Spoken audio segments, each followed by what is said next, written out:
Bonjour à tous, j'espère que vous allez bien. Bienvenue dans cette nouvelle vidéo. Nous sommes le dimanche 20 septembre, il est 17h30. Désolé, j'ai pas de webcam, elle est au bureau, donc c'est peut-être un peu moins vivant, mais le principal étant le contenu. J'espère que ça ne vous dérange pas. Bienvenue en tout cas dans notre nouvel épisode de Préparons notre semaine de trading. Ensemble, on va regarder un petit peu comme tous les dimanches, les indices, les actions, le forex, les niveaux clés et voilà, quel est le biais que j'ai et surtout quels sont les plans pour la semaine prochaine. Juste avant, je tiens à remercier tous ceux qui nous ont rejoints cette semaine dans Livestream Trader. Je vous rappelle que c'est la formation qu'on met en place, c'est un programme à vie. Vous avez une formation théorique, vous avez évidemment du live avec le live tous les matins, avec le live tous les après-midi sur le Dow Jones, du coaching privé, du coaching 2 fois par semaine, Ventrilo pour être connecté. On fait beaucoup de scalp, on partage beaucoup ensemble entre les abonnés qui sont connectés toute la journée sur l'application, les plans des membres, les indicateurs, nos trades par SMS. Enfin, vous avez vraiment tout ce qu'il faut pour vous rendre autonome et vous former surtout, c'est important. Plutôt que de suivre bêtement des signaux de trading, c'est mieux d'apprendre à le faire, d'apprendre à lire les graphiques, de prendre le temps de faire les choses correctement. On a un programme qui a vraiment été conçu pour tout le monde et visiblement ça vous plaît puisque vous êtes nombreux à nous avoir rejoints ces derniers jours. Si ce n'est pas encore le cas, vous trouverez les liens évidemment sous cette vidéo. Donc n'hésitez pas à aller au moins voir ce que l'on propose, livestream-traders.com. On va commencer évidemment par nos amis les indices et on va commencer par le Dow Jones, l'indice américain. Les indices américains qui ont marqué une petite pause ce vendredi, même si ça s'est repris en fin de séance sur des achats à bon compte. On a eu quand même quelques baisses. Le Dow Jones Cash perd 0,88, le Standard & Poor's perd 1,12, le Nasdaq perd un peu plus de 1,20. Donc voilà, ça reste une séance baissière. Et quand on regarde la bougie hebdomadaire du Dow, on ne peut pas dire grand-chose de cette bougie-là, c'est pas une figure particulière, mais ce qu'on peut noter avec la grande mèche qu'on a au-dessus du tout petit corps, c'est une toupie, donc c'est une bougie d'indécision. Ce qu'on peut noter, c'est qu'on est toujours au-dessus de l'ancien top, mais il y a une indécision de marché avec une pression vendeuse qu'il y a eu en début de semaine, finalement avec les vendeurs qui sont venus calmer un petit peu les ardeurs des acheteurs. Donc on a une bougie comme ça, un peu spéciale, une toupie, mais avec une grande mèche quand même, qui nous montre que il y a eu des tentatives d'achat, mais ça a été assez calmé. Je vais regarder tout de suite le futur. Ça va être beaucoup plus intéressant, notamment en daily. Alors, qu'est-ce qu'on peut voir sur cet ami, le futur? Alors, on est toujours au-dessus de cette zone de polarité qui a été résistance lors de la première vague, on va dire, de remontée. Alors, attendez, je vais juste, de façon à ce qu'on puisse voir les dates. Voilà, ça va être mieux pour vous. Donc, on est toujours au-dessus de cette zone qui tient pour l'instant. Donc, c'est vrai que tant qu'on sera au-dessus de ce niveau-là, je vais rester à tenter des achats sur repli. Donc, on va travailler des scalps type, des petits trades intraday type achat de bulles. Vous allez voir, je vais vous en montrer quelques-unes. Achat sur double bottom, ce genre de choses. Mais c'est vrai qu'il faudra faire attention à ce niveau, la clôture de la bougie verte ici vers les 27 200 à peu près. Si on casse cette zone, si on repasse cette semaine, ce qui n'est pas impossible, encore une fois, pas de biais. Si on casse ce niveau-là et qu'on repasse en dessous, là effectivement ça craint et on pourra avoir une correction un petit peu plus importante. Donc si je devais matérialiser un petit peu tout ça, on va dire que sous ce niveau, c'est ce que je fais avec les abonnés tous les jours, c'est visuel, mais au moins ça permet d'être clair et concis. Sous ce niveau-là, on va être plutôt vendeur, on va être plutôt neutre, on va dire, entre la zone de polarité, même si on privilégiera les achats, et justement le précédent, vous allez voir, vous allez comprendre, le précédent plus haut, théorie de Dow, tout simplement. Donc là, on va plutôt être neutre, donc ça veut dire qu'on ne s'interdit ni d'acheter ni de vendre, on fait un peu en fonction des configurations de marché, des figures, des signaux, etc. Et si on arrive à passer par le haut et à péter le précédent plus haut, là, on repassera à chercher uniquement des achats sur repli.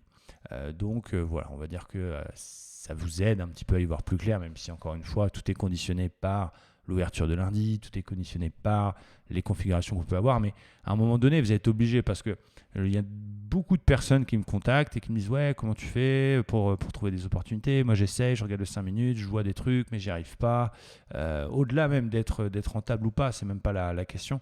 Mais c'est juste qu'il y a beaucoup de gens qui focus sur le 5 minutes ou sur le 15 minutes, mais pas dans le contexte. Et du coup, si vous regardez que ça sans préparer vos plans sur les unités de temps un petit peu supérieures d'abord, bah, vous allez être tout fou, vous allez tout prendre et finalement bah, vous serez un coup acheteur, un coup vendeur, un coup acheteur, un coup vendeur, vous allez faire un peu tout et n'importe quoi et puis bah, voilà, ça marche pas.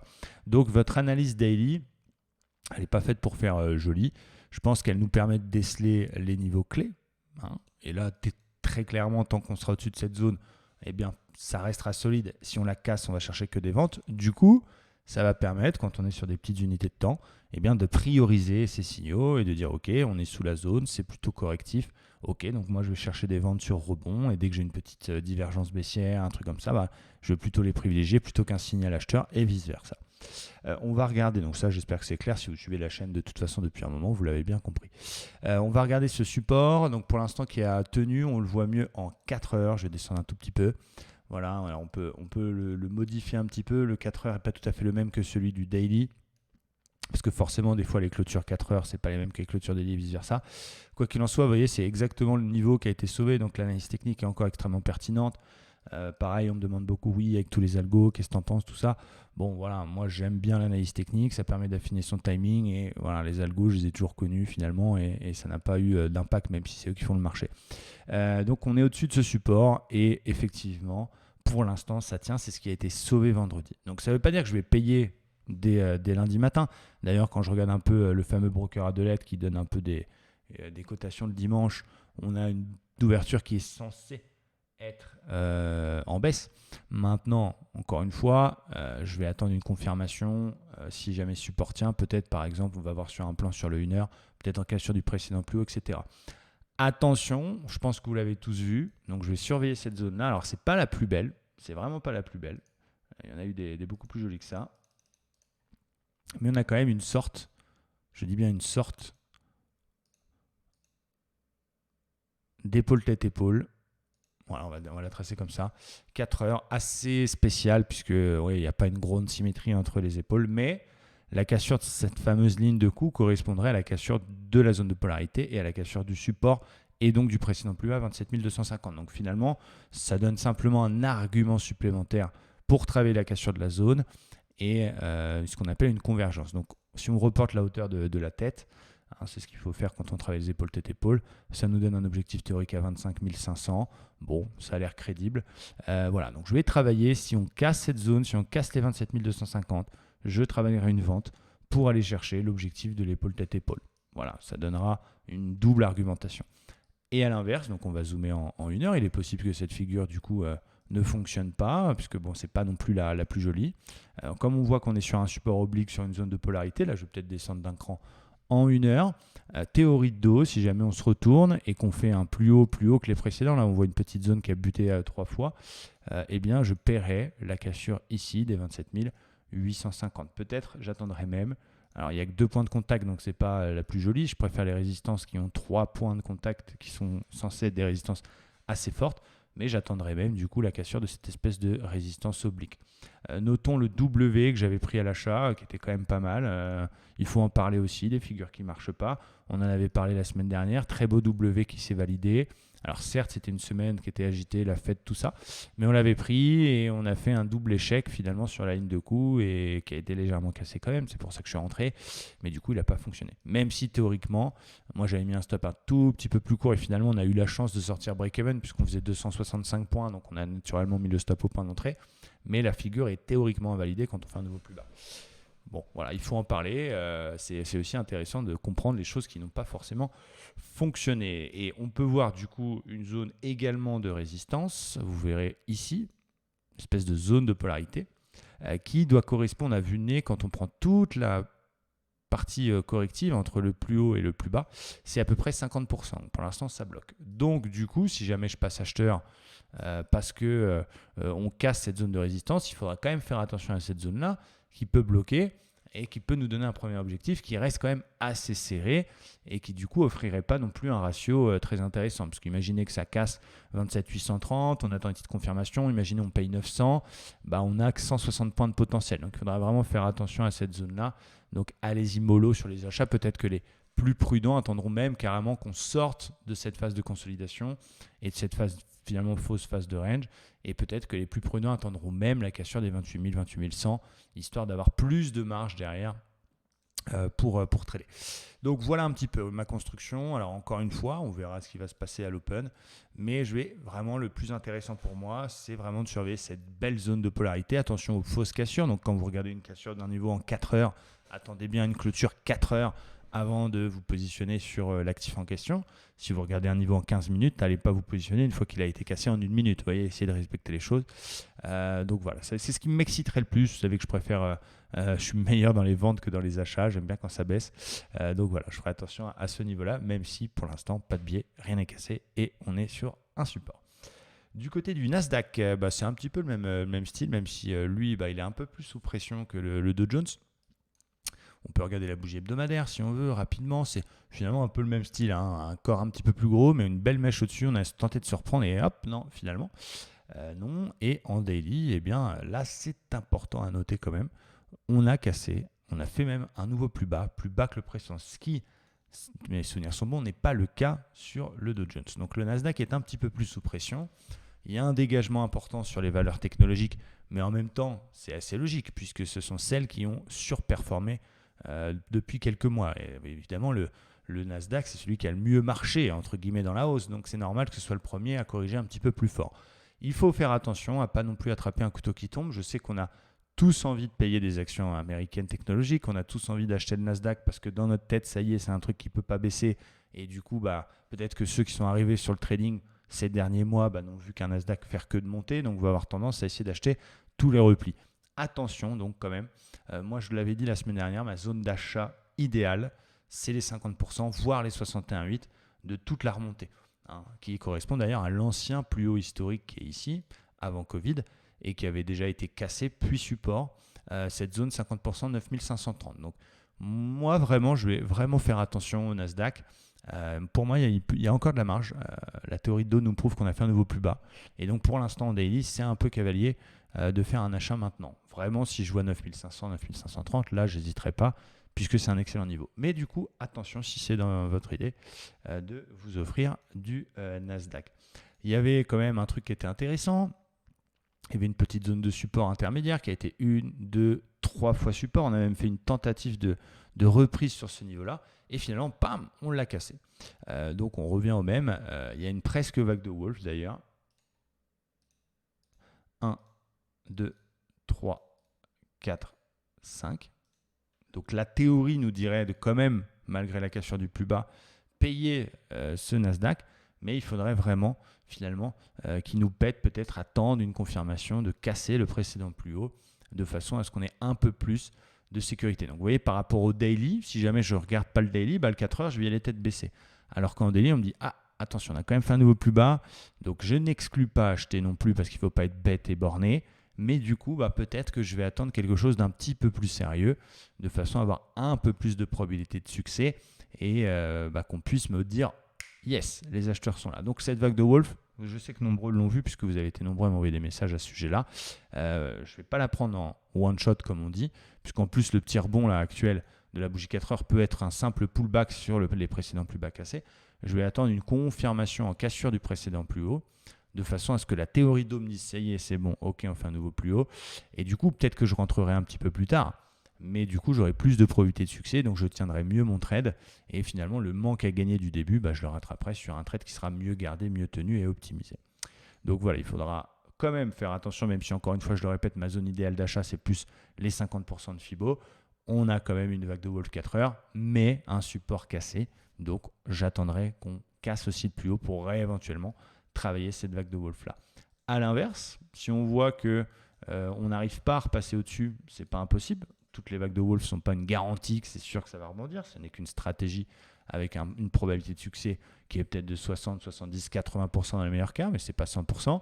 Si je vois qu'on n'arrive pas à repasser cette zone-là et donc que c'est un pullback et qu'on repart à la baisse et qu'on casse peut-être même le précédent plus bas, là, c'est que le flux baissier continue. Et du coup, je vais vendre 10 730 cassés pour aller chercher ma zone de polarité. Donc sur le Nasdaq, je vais surveiller deux zones. Là, je parle de swing trading, évidemment. Je ne parle pas d'intraday. On est en 4 heures. Je vais plutôt payer la cassure, on va dire, des 11 130 et plutôt vendre la cassure des 10 700. Entre-temps, je vais attendre sagement pour justement ne pas faire n'importe quoi. Il y avait un beau range, vendredi, Il était là, c'est presque le même que celui sur le dos, hein, avec 1, 2, 3, 4, 5, 6, bim, c'était magnifique. Je comprends parfaitement la tentative d'achat qui a pu être faite par certains sur le bas du range. Il y avait un double bottom, il y avait une divergence validée. Mais vous voyez qu'il n'a pas voulu reprendre tant que ça. Puis boum, on a fait un plus bas. Donc attention à ce range. Réintégration, confirmation, je paye, je vais chercher le haut. Échec de franchissement, pullback, confirmation, cassure du précédent plus bas. Je vends, je vais chercher ma zone des 50%. Du côté du DAX, j'espère que c'est clair pour vous. D'ailleurs, n'hésitez pas à me laisser un petit commentaire sous cette vidéo si mes plans vous paraissent clair et cohérent surtout. Donc en hebdo c'est un peu pareil, on a une bougie un peu chelou là, qui ne nous donne pas grande information. Je note en tout cas qu'en daily on est toujours sous ma zone qui correspond au gap Covid, qui est un niveau connu désormais par le marché, et qui est un niveau qui a fait résistance, c'était début septembre. Donc on n'arrive pas à passer cette zone. La tendance reste tout de même assez haute et solide, hein. On ne va pas dire que c'est vendeur, on ne va pas dire que c'est baissier, soyons très honnêtes. On ne voit pas un graphique baissier là sous les yeux. On voit un graphique neutre depuis quelques jours qui n'arrive pas de faire de nouveau plus haut et qui stagne sous un gap. Voilà, c'est solide, mais ça stagne. Donc c'est un petit peu en train de... la tendance, on va dire qu'elle s'essouffle légèrement. Donc je n'ai pas de gros niveau à tracer. On peut éventuellement, mais je préfère le faire en 4 heures, tracer le fameux petit support court terme qui est là en partant des plus bas et essayer de rejoindre un maximum. Alors pourquoi j'ai caché ça? Attendez, hop. Ah bah non, je l'ai supprimé sans faire exprès. C'est pas grave. On va le retracer. Donc il y a un petit support intermédiaire qui est ici. On peut certainement le prolonger. Hop. Non, on peut pas. Il faut surtout pas casser des bougies. C'est pas grave. On va laisser ça comme ça. Petit support intermédiaire qui est ici, qui a 1, 2, 3, 4 points de contact. Effectivement, c'est intéressant. Maintenant, est-ce que c'est suffisamment sérieux, solide pour être acheté dès lundi, cette zone-là? Moi, je trouve pas. Je trouve qu'il faut quand même avoir plus de sérieux, plus de niveau que ça, plus de convergence que ça. Là, on est neutre, tout simplement. Et quand on voit le 1 heure, vous voyez, il y avait cette espèce de range ici. Résistance, support. Bon, il le tient pour l'instant. Il fait une belle bougie, effectivement, dans la zone de support du range. C'est très intéressant. Mais voilà, on va attendre une figure parce que je sais que c'est un coquin. Ça donne envie d'y aller comme ça. Ça donnait même envie. Je vous avoue que quand j'ai eu cette bougie ici, hier, vendredi soir, j'ai hésité à me dire ok, je vais travailler le bad range pour lundi, mais ça n'a aucun sens. Lundi, on va se retrouver bloqué. Si ça ouvre en gap, on va être à l'achat. Donc, je préfère attendre d'y voir un peu plus clair. Et du coup, je me suis quand même fait avoir plusieurs fois à l'époque où on paye one shot un bad range. Hop, on vient de refaire un nouveau plus bas. On l'a dans l'os, on est sorti et hop, il réintègre et ça repart. Et là, on se dit, ah bah merde, putain, pourquoi ils vont chercher les stops, machin. Non. Du coup, ça m'intéresse.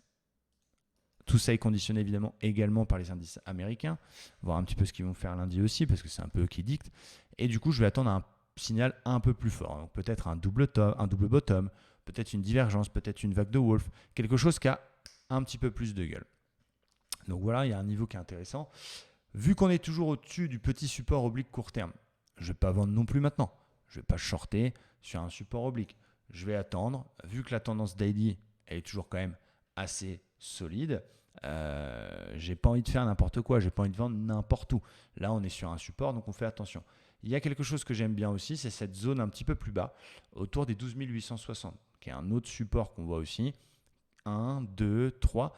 Là, effectivement, si jamais il casse le DAX, les plus bas, là, les deux petites mèches qu'on a ici autour des 13 000, c'est un chiffre rond, en plus 13 000 points. Là, il y a peut-être une petite corrective, une petite vente corrective à faire, je sais pas, ou correctrice, bon, peu importe, pour aller chercher cette zone-là. Et sur cette zone-là, si justement on fait une très belle figure, pourquoi pas un petit reverse. Donc ça, c'est un niveau que je vais surveiller. Je vais surveiller la cassure des 13 030 et je vais vendre la cassure des 13 030 si on casse pour aller chercher 12 850. Sur 12 850, je vais faire attention. Si on a un très gros signal de retournement type divergence, tout ça, je vais payer ce niveau-là et où je vais renforcer ma vente si on casse. Donc ça, c'est intéressant. Deuxième scénario, donc celui qu'on a vu au début. Le support oblique petit court terme tient, la tendance étant toujours haussière et solide, ça rachète. Le bas du range fonctionne. On fait une belle figure, on vient chatouiller un peu, on fait un petit W, un machin comme ça. Là, par contre, je peux payer pour aller chercher le haut du gap, voire la zone des 13 450. Donc ça commence à devenir un peu sport. Et d'ailleurs, sur 13 450, je ferai un reverse vendeur si on a un très gros signal dans cette zone qui correspond, comme je vous l'ai montré tout à l'heure, au gap Covid. Donc vous voyez là, c'est un petit peu plus technique.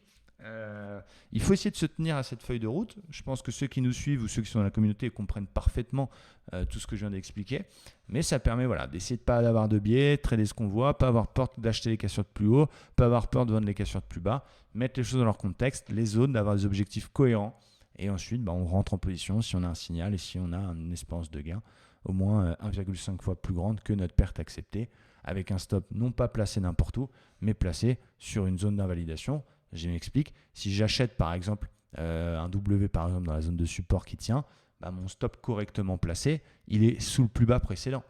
Sinon, c'est qu'il est très mal placé. Du coup, j'irai que si mon gain potentiel est 1,5 fois plus grand que ma perte. S'il explose et qu'il est déjà à 13 250 au moment où je veux acheter, on a une petite espérance de gain pour un stop qui sera ou mal placé ou trop loin. Et vous voyez ce que je veux dire. Donc après, il y a la casquette Money Management qui intervient. Donc voilà, il faut savoir aussi prendre des décisions par rapport à ça. Voilà pour le DAX. Du côté du CAC, pour terminer les indices, intéressant à noter ce triangle qui fait encore obstacle. 1, 2, 3, 4, 5, 6, 7, 8e point de contact. On a tenté de le passer et ça revient à l'intérieur. Vous avez vu que je fais très bien le bruitage du triangle qui ne passe pas. Et du coup, évidemment, la probabilité d'aller chercher les 860, là, elle est très très très forte. Donc j'y vais mollo sur les achats d'actions. Là, ce n'est pas forcément le meilleur moment parce que les actions, évidemment, c'est très corrélé à l'indice de référence, bien sûr. C'est rare d'avoir... Il y en a, mais des actions... c'est avec le bêta que vous allez voir ça, la corrélation entre les deux. Mais si vous avez un marché baissier, ce n'est pas le meilleur moment pour se mettre à acheter des titres et vice-versa. Donc on fait attention à ce triangle. Si vous êtes en position sur un certain nombre d'actions, pourquoi pas couvrir votre portefeuille avec quelques contrats BX4 de façon à couvrir votre portefeuille, si vous voulez garder vos actions bien sûr, combler la baisse que vous avez sur vos titres par un gain sur ce tracker qui joue, je le répète, la baisse du CAC x2. Donc ça s'appelle le BX4, c'est un ETF. Il y en a beaucoup qui le connaissent. C'est plutôt pas mal pour ceux qui veulent garder leurs actions long terme parce qu'ils touchent des dividendes, c'est des actionnaires historiques et ils veulent les garder. Mais voilà, on voit que le marché se met à baisser. Par exemple, le triangle est cassé par le bas sur le CAC. Clac, je vais acheter des BX4. Alors, il faut savoir faire le bon calcul. Mais du coup, la baisse que j'aurai sur mon capital, sur mon portefeuille, sur mes actions sera compensée. Logiquement, on en achète le bon montant pour justement compenser cette baisse par le gain du BX4. Donc, qui est intéressant, qui tient une belle zone de support. Donc, qui nous montre aussi qu'on a possibilité d'avoir une continuation de la consolidation. Du côté du gold, je suis toujours à l'achat. On est toujours au-dessus du record historique, l'ancien record historique 1890. On a du mal à s'extirper de cette zone 1950, c'est vrai. On est bloqué un petit peu dedans. On est dans une espèce de range aussi là-haut. Un faux range puisque les plus hauts sont plus bas. Mais en tout cas, on a une zone support qui tient bien. Voilà, si vous n'êtes pas dans le gold, vous surveillez, théorie de dos, pareil, les plus hauts potentiels. Vous ne vendrez pas tant qu'on ne réenfonce pas les 1890. Et vous me surveillez une éventuelle cassure par le haut des 1970. Moi, en tout cas, je suis à l'achat depuis très longtemps sur le gold, bien avant tout ça, bien avant le Covid. On avait acheté, je ne sais plus quel mois exactement, mais c'était, je crois, c'était en novembre exactement. C'était par ici, 1500, 1460, je crois. Donc bon, on est bien par là. Du côté du pétrole, intéressant, pareil, cassure. Donc là, vous voyez, on avait une belle remontada avec une divergence haussière, d'ailleurs en hebdomadaire. On est venu bloquer sous le niveau 44 $. Là, on est en léthargie et bam, d'un seul coup, c'est venu corriger. Donc j'aimais bien cette baisse. J'ai envie de vendre sur rebond.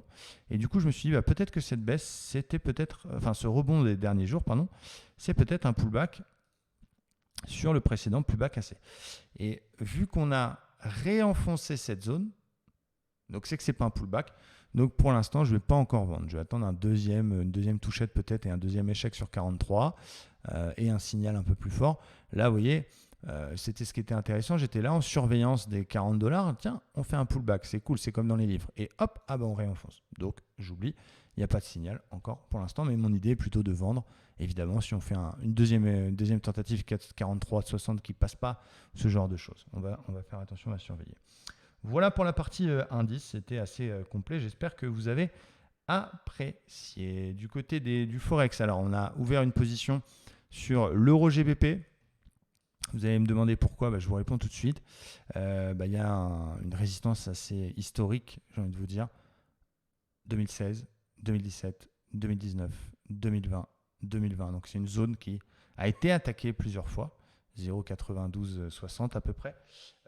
on parle de zone bien sûr, qui ne passe pas. Donc j'ai envie de tenter ça.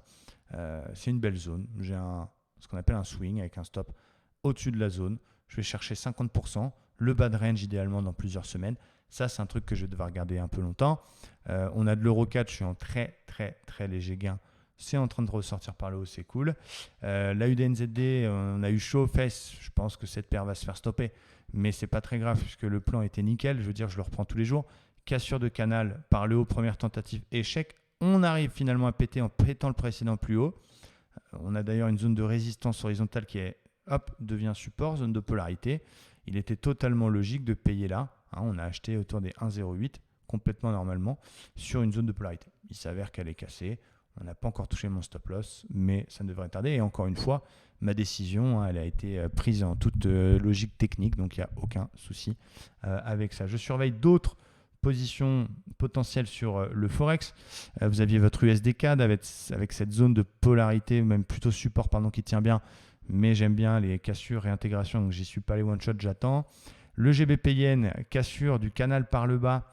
Ça aurait été intéressant de travailler l'éventuelle réintégration, mais on a répété les choses, donc pour l'instant, on a cassé un canal. C'est évidemment trop tard pour vendre, parce que du coup, le stop serait... s'il n'est pas au-dessus du plus haut ici et qu'il est là, il est très mal placé, et donc le take profit est trop proche, donc on n'a pas de bon ratio. Je surveille le canal haussier, plutôt dans une optique d'acheter si on le réenfonçait. Pour l'instant, on n'arrive pas, on échoue, on casse par le bas, donc je ne vais pas me positionner dessus. Pour ceux qui aiment les matières premières, le corn, bien évidemment, qui est intéressant, le maïs, donc c'est cool, le maïs. J'attendrai un pullback quand même. J'attendrai un pullback parce que histoire de ne pas rentrer one shot et encore une fois toujours affiner le blé, excusez-moi. J'avais un petit doute, c'est pour ça. Vous avez dû entendre à ma voix. Est-ce que je dis une bêtise ou pas? Ouais, le corn, le blé, bon, c'est pas grave. Blé, maïs, on s'en fout à la limite. On a un beau W. Je vais attendre ici un petit repli sur 360, histoire d'affiner mon prix et d'essayer de me positionner que sur l'excellence. Mais ça m'intéresse, on valide un gros W et surtout on est sur une très très belle zone de support mensuel. Voilà. Mais pour avoir le meilleur prix possible, je patiente. GBP-USD, j'aimais bien aussi ce support oblique qui a été cassé, réintégré, retouchette dessus, donc intéressant. NZD-Yen, si on casse les plus hauts, pourquoi pas, parce que derrière on a de la marge, on n'est pas sur une résistance historique, donc en sortie du plus haut des 71,90, je paierai. L'euro-yen, on ne peut pas tout faire, évidemment, on a tous un capital limité. Et encore une fois, vous savez qu'il ne faut pas s'éparpiller entre trop de paires en yens, trop de paires en euros. Moi, je vous donne des opportunités. Ensuite, vous connaissez, vous travaillez pas, vous prenez pas. Ça, c'est vous qui voyez. On a un double top très intéressant. C'est un de nos abonnés d'ailleurs. C'est Emmanuel, si mes souvenirs sont bons, qui l'a prise. Bravo à lui. Euro, NZD, j'attends cette zone support potentiel autour des 1,7160. Et NZD4 pour terminer, très intéressant, on est sur un haut de canal, regardez ce canal hebdomadaire qui est en passe, je vais y arriver, d'être cassé. Je crois que même si on prend les corps, c'est cassé, mais il y avait déjà une première tentative de réintégration, ça a l'air d'être cassé. Donc là c'est intéressant parce il y a deux choses à faire. Soit on sort du canal et on casse le précédent plus haut, et là c'est un super signal, on va aller chercher les plus hauts précédents à chaque fois. On a un premier objectif court terme, moyen terme, long terme. Soit effectivement on échoue ce franchissement, on le réenfonce, et là du coup on peut travailler le canal dans le sens du flux avec un stop au-dessus des plus hauts pour aller chercher le bas. Donc là c'est super, on va attendre cette petite confirmation sa semaine prochaine, mais là il y a vraiment quelque chose de bien à faire du côté du NZD4. Je vous ai mis sur les graphiques, vous avez le nom des actifs. Je sais que c'est beaucoup plus propre et intéressant pour vous qui suivez cette vidéo pour retrouver les actifs et évidemment les suivre de votre côté. Quelques actions Christian Dior que j'ai pris parce que le secteur du luxe est un secteur qui pour l'instant surperforme le marché. On a une sortie de consolidation avec sortie de petites résistances obliques sur Christian Dior. Je me suis positionné, je vise le comblement du gap puis le deuxième gap dans un premier temps. On a pris aussi Coca-Cola sur sortie du plus haut de la résistance dans le pullback. On a pris du Gilead. On a encore du Pernod Ricard, mais ça ne va pas forcément bien se passer. C'est comme ça. On a encore du Ubisoft. Ça, c'est plutôt pas mal. On vise le comblement du gap. Qu'est-ce qu'on a d'autre à vous montrer? Du Liquidia. On est au prix, évidemment. C'est une action sur laquelle je faisais x2. Je suis revenu au prix, je la garde parce que l'objectif de T-Pranks, qui est un outil d'analyse qu'on utilise, tous les analystes les plus balèzes de Wall Street ont un objectif à $32. Donc voilà, je la laisse jusqu'au bout. Et je vous le donne, ça c'est un cadeau. J'ai shorté Amazon parce qu'on a une super divergence baissière en début de semaine. Regardez, bam, c'est quand même intéressant. Alors, il faut avoir des coronesses pour shorter Amazon. C'est un titre qui ne fait pas beaucoup de consolidation. Mais voilà, pour l'instant, c'est pas mal. Et on va laisser couler. On verra déjà en objectif si on va chercher les 50% de Fibonacci de cette vague haussière, c'est déjà pas mal. Il faudra se contenter, je pense, de ça. Mais si jamais ça les casse, là, j'essaierai de tenir jusqu'au 508. Et si ça casse, j'essaierai de tenir jusqu'à cette ancienne zone de résistance 2080. Donc, c'est cool. Il m'a fallu prendre sur moi. Mais c'est vrai que les techs, regardez Microsoft, pareil, divergence baissière qui est validée. Regardez Sony avec cette vague de Wolf intéressante. Regardez Nike. Vous voyez, des mastodontes comme ça. Regardez Nike. Ça, je vais la prendre lundi, je pense. On valide une divergence daily. Qualcomm également, épaule tête épaule, assez magnifique avec une ligne de coup légèrement ascendante pour aller chercher le comblement du gap. Donc il y a des super setups là, il y a vraiment des super setups à surveiller sur ces actions américaines. Voilà, et à l'achat, il y en a d'autres. Si jamais le triangle est sauvé sur le CAC, vous voyez une action comme SPI, j'aime bien puisque résistance, on casse, on se réappuie dedans. J'aime bien aussi. Bureau Veritas, je surveille la résistance à 20. J'ai acheté Biomarin, j'avais vu la divergence baissière juste avant la baisse. J'ai pas osé la prendre, je vous avoue, parfois on est un peu moins systématique que des robots. Et boum, dommage. Et de l'autre côté, hop, divergence haussière. Donc là, en plus, Wall Street, T-Pranks, l'objectif c'est $111. Bon, j'ai raté la baisse, je vais peut-être pas rater la hausse. W validé, divergence validée, je passerai break-even assez rapidement. Ça reste une merde qui a quand même perdu pratiquement, on va regarder d'ailleurs en pourcentage. Donc, il faut faire attention à ne pas non plus avoir le vieux réflexe. Oui, ça a beaucoup baissé, donc ça peut que monter. Non, c'est quand même un titre qui a perdu 45% avec un énorme gap, avec des volumes énormes. Donc, ça ne fait pas ça pour rien. Mais là, le jeu en valait la chandelle puisqu'on a un ratio assez exceptionnel et ce ne sont que des maths. Donc, voilà pour cette revue de marché. C'était complet. Je vais finir comme d'habitude par notre ami le Bitcoin. Mais j'espère que vous avez apprécié et que vous avez passé un très bon moment, que ça vous aide à y voir un petit peu plus clair. Je vous rappelle que j'avais payé la zone 10 200, c'était il y a 2 semaines, sur cette zone de polarité. Il a du mal quand même, il a le cul lourd, comme on dit dans le jargon. Je salue d'ailleurs celui qui a eu la gentillesse de m'envoyer un petit message pour me dire « Ouais, je t'ai suivi sur le Bitcoin, il est à 10 300, merci beaucoup ». Ça c'est trop marrant de recevoir des trucs comme ça. Et mon coco, on a quand même fait mon TP puisque finalement ma zone de polarité et ma divergence haussière 4 heures a fonctionné puisqu'on a été chercher mes 50% de Fibo de la dernière vague de baisse. Donc le trade est bon, le trade a fonctionné, le trade avait un beau ratio. Maintenant, moi je vous avoue que j'ai gardé, j'ai pas clôturé ma position puisque c'est un renfort, des bitcoins j'en ai quelques-uns. Voilà, et du coup j'attends, on verra. Maintenant faites attention quand même. Si jamais il pète ce petit support justement qui prend tous les plus bas et qu'on recasse les 10 705, il y a une forte probabilité de retourner à la zone 10 000. Donc il faut faire attention.